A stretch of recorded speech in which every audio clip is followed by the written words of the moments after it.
Imagine someone who could easily afford to fly business class. He manages billions of dollars. He has spent decades making intelligent financial decisions. Business class wouldn't even make a dent in his wealth. Yet, every time he visits his family overseas, he still books an economy ticket. Not because he has to, because he chooses to. Then one day he upgrades. Not to business class, to premium economy. Years later, only occasionally, he flies business class. At first glance, this looks like frugality. Some might even call it being cheap. But it's neither.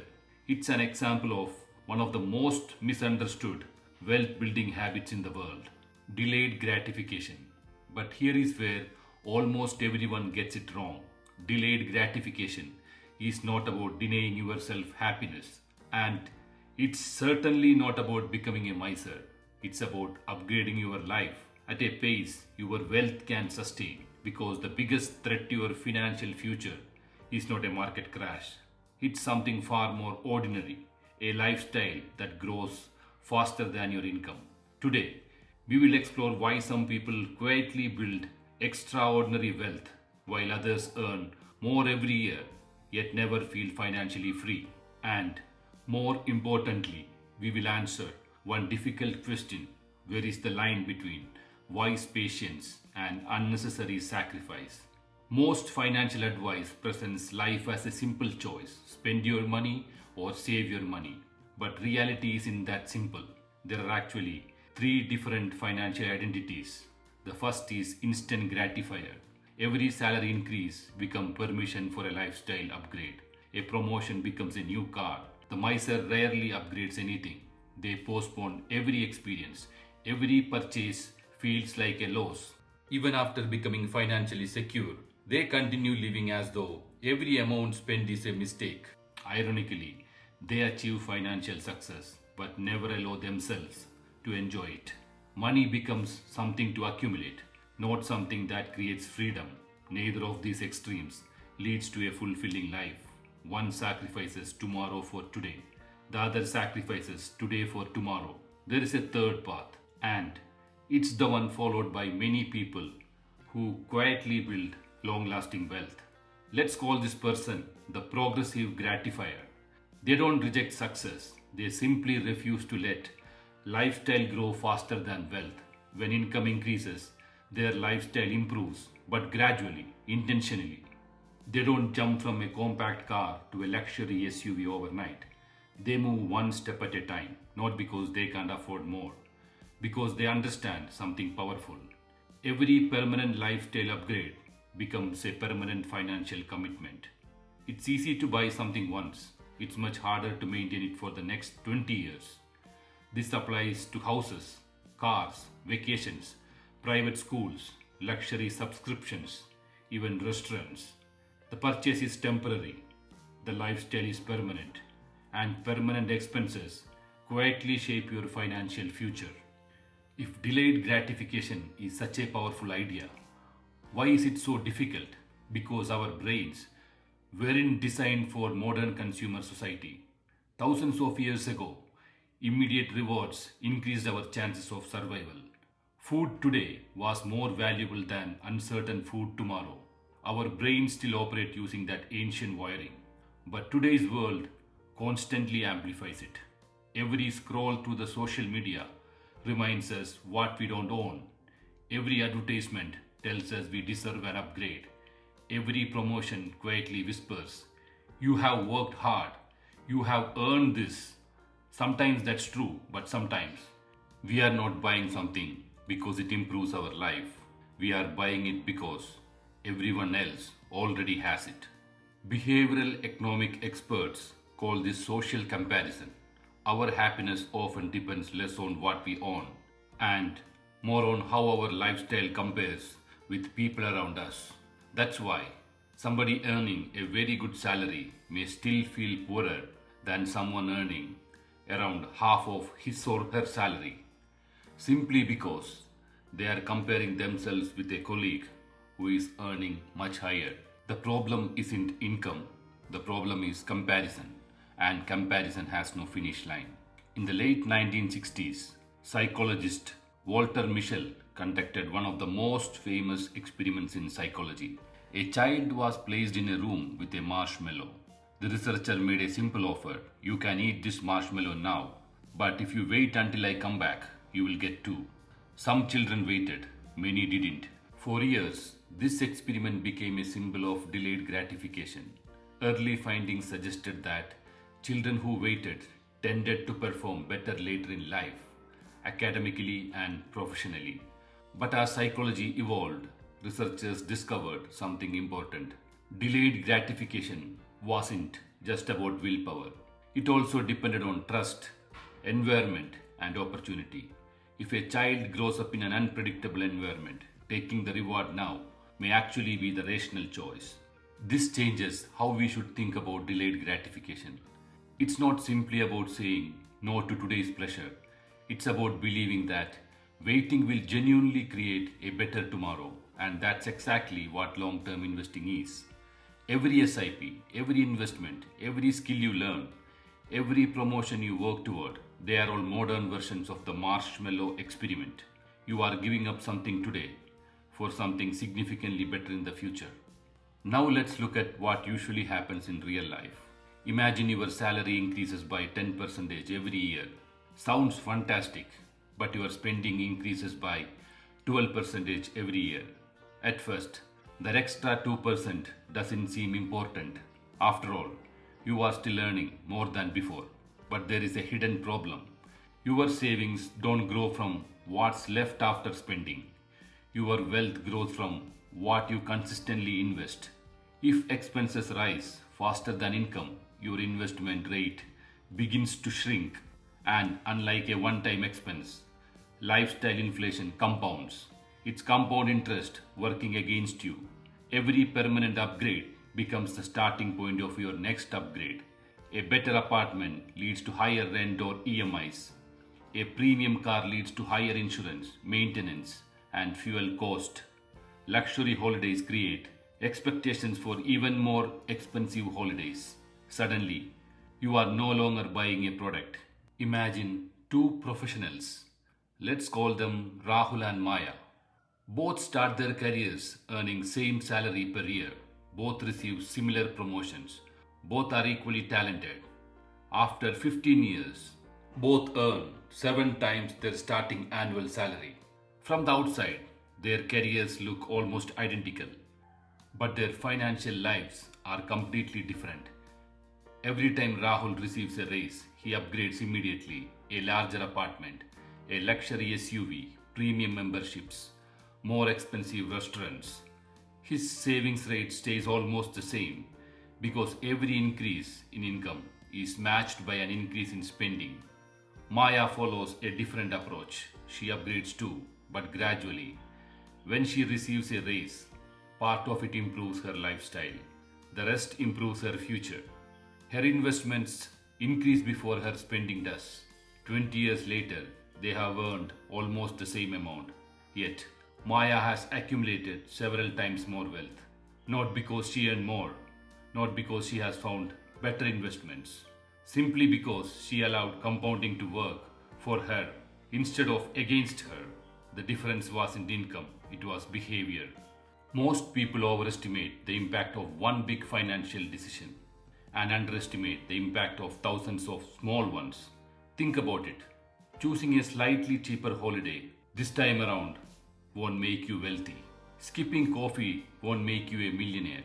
Those cliches miss the point. Wealth is not built by avoiding every small pleasure. It's built by making sure your recurring financial commitments remain smaller than your growing earning capacity. Think of your financial life as a bucket. Your income pours water into it. Your expenses create holes. If the holes grow as quickly as the water flowing in, the bucket never fills. Delayed gratification is not about refusing to enjoy life. It's about making sure that the holes don't grow faster than your ability to fill the bucket. That's a much healthier way to think about money. Many people define wealth as the ability to buy expensive things, but that's consumption. True wealth is something quieter. It's having choices, the choice to take a career break, the choice to spend more time with family, the choice to retire early, the choice to walk away from a toxic job. Those choices don't come from a luxury watch or a business class ticket. They come from years of consistently keeping your lifestyle slightly behind your income. Because every amount that you don't spend today is not just money saved, it is freedom purchased for your future. Now let's look at the progressive gratification framework, which is about spending better but not just less. Most people don't have a spending problem, they have a decision problem. Every purchase competes for the same limited resource, your future wealth. The question is not, can I afford this? It is this the best use of my money? To answer that, I use a simple mental framework. Every expense belongs in one of the three buckets: needs, meaning, status. Let's explore each one. Bucket 1: Needs. Needs are the foundations of life: food, shelter, healthcare, education, transportation, nutrition, or safety often becomes far more expensive later. Delayed gratification doesn't mean buying the cheapest option every time. Sometimes spending more money today prevents much larger cost that you could incur tomorrow. A good ergonomic chair may prevent years of back problems. Healthy food may reduce future medical expenses. Quality education may multiply your earning power for decades. The cheapest option is not always the smartest option. The second bucket is where life becomes interesting. These are purchases that create memories, experiences, relationships, personal growth. Maybe you have always dreamed of visiting Japan during cherry blossom season. Perhaps you want to take your parents on a vacation they have never experienced. Or maybe learning the piano has been in your bucket list for years. These expenses don't simply disappear. They became part of your life's story. This is where many people become confused. Delayed gratification is not about saying no to meaningful experiences forever. Life is not a spreadsheet. Money is a tool, and one of its greatest purposes is to create moments you will remember long after you have forgotten what they cost. If something genuinely enriches your life and it fits within your long-term financial plan, spend without guilt, because the goal is not to maximize your bank balance, it is to maximize a meaningful life. Bucket 3: Status. The third bucket deserves the most scrutiny. Status spending. These are purchases primarily designed to impress other people. The luxury car bought because colleagues upgraded theirs. The designer handbag that spends most of its life inside a wardrobe. The newest smartphone, even though last year's model works perfectly. The expensive dinner posted online before it's even eaten. Status spending isn't always wrong, but it deserves one important question. Would I still buy this if nobody else ever saw it? Pause for a moment. It's an uncomfortable question, but it's also an incredibly revealing one. If the answer is no, perhaps you are buying recognition, not value. Behavioral economic gurus call this conspicuous consumption. We don't always purchase products. Sometimes we purchase social signals, and the problem with social signals is that they constantly lose their power. Someone will always buy a bigger house, a new car, a more luxurious holiday. If your happiness depends on staying ahead of everyone else, you are running a race with no finish line. Now let's look at why successful people upgrade slowly. Let us return to the fund manager we spoke about earlier. Could he afford business class? Absolutely. Then why didn't he immediately switch? Because he understood something subtle. Every upgrade changes your baseline. Psychological gurus call this hedonic adaptation. Human beings adapt surprisingly quickly to better circumstances. The first business class flight feels extraordinary. The 10th feels normal. The 20th becomes an expectation. And once something becomes your normal, going back feels like a loss. That's why progressive gratification works so well. Instead of jumping from point A to point Z, you move one step at a time. You continue enjoying each improvement. Your lifestyle evolves alongside your wealth, not ahead of it. Ironically, People who upgrade slowly often enjoy their upgrades more because each step still feels special. Now let's look at some of the practical habits used by successful investors. How do disciplined investors actually practice delayed gratification? Not through extreme sacrifice, through systems. Here are a few practical habits. First, automate your investments before increasing your lifestyle. Whenever your income grows, increase your SIP or investment amount first. Then decide how much of the remaining raise should improve your lifestyle. Second, use a cooling off period. For expensive purchases, wait for a few days or even a month before buying. Many impulsive desires disappears with time. Third, celebrate milestones intentionally.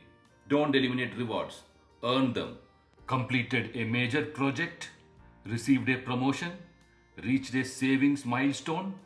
Celebrate it, but make it intentional, not impulsive. Fourth, compare yourself to your past, not someone else's present.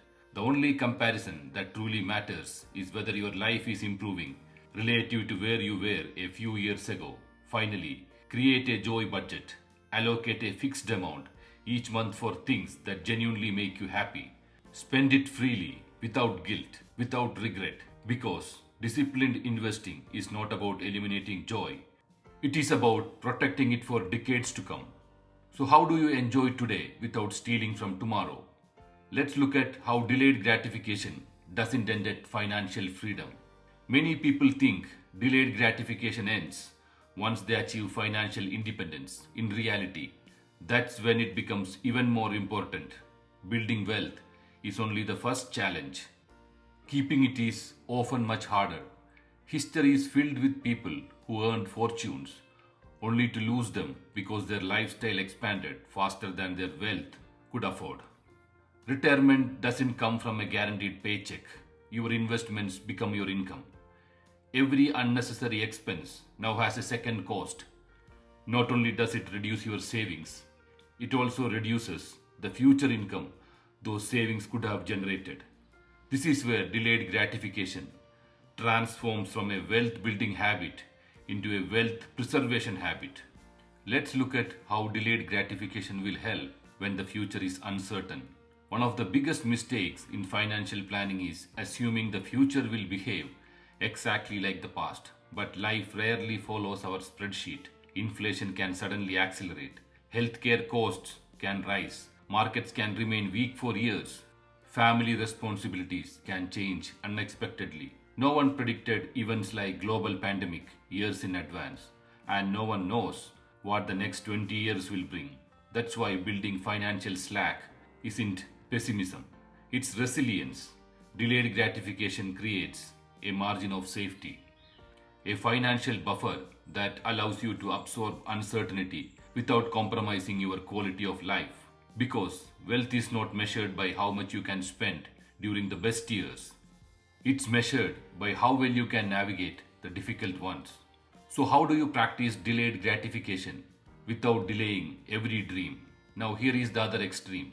Some people become so focused on saving that they postpone everything meaningful. I will travel after retirement. I will spend time with my parents later. I will pursue my passion when I have enough money. The problem is, life doesn't always wait. There are experiences that become more valuable because the happiness and the memories that these experiences bring cannot be measured in how much they cost. A vacation with your parents when they are healthy, watching your children grow up, learning a skill that you have always dreamed about. These opportunities have an expiry date. If you have planned responsibly, if your savings are on track, if the experience genuinely matters to you, don't postpone it endlessly. Spend with intention, not with guilt. Remember, the purpose of money is not to maximize the size of your investment portfolio. The purpose of money is to help you live a meaningful life. There are some of the rules that we should try to follow. Over time, we should try to think about money in a very simple way. Whenever your income increases, don't ask, what can I buy now? Instead ask 3 questions. First, can I increase my investments? Because my future deserves to benefit from my present success? Second, is there something meaningful that genuinely improves my life? Not my image, my life. And third, am I upgrading it because I truly value it or because I am afraid of being left behind? Those three questions have prevented countless unnecessary purchases, and they can make sure that your purchases are much more satisfying. Because intentional spending creates more happiness than impulsive spending ever can. So here is your action plan. And here is a practical challenge for this week. Open your bank statement or expense tracker. Now divide your spending into three categories: needs, meaning, status. Don't judge yourself, just observe. Then ask yourself one simple question: which category quietly consumes more of my income than it should? Next time your salary increases, resist the temptation to upgrade everything. Instead, try this simple technique. Invest part of the increase.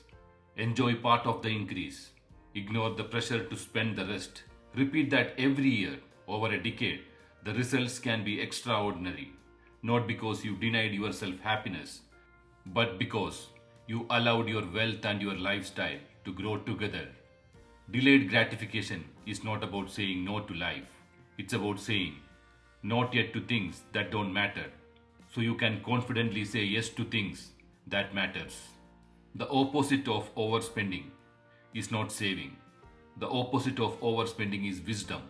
Real wealth is not measured by the car you drive, or the class you fly, or the watch on your wrist. It is measured by something much quieter: the freedom to make decisions because they align with your values, not because they are dictated by your paycheck or by someone else's expectations. Because in the end, the goal is not to become the richest person in the cemetery, nor is it to spend every raise the moment it arrives. The goal is much simpler: to build a life where your money works for you, instead of you constantly working for your lifestyle. So before your next major purchase, pause for a moment and ask yourself one question: am I buying a better life or simply a more expensive one? That single question may be worth more than any investment you will ever make. And as always, remember, this video is for educational purposes only and should not be considered as financial advice.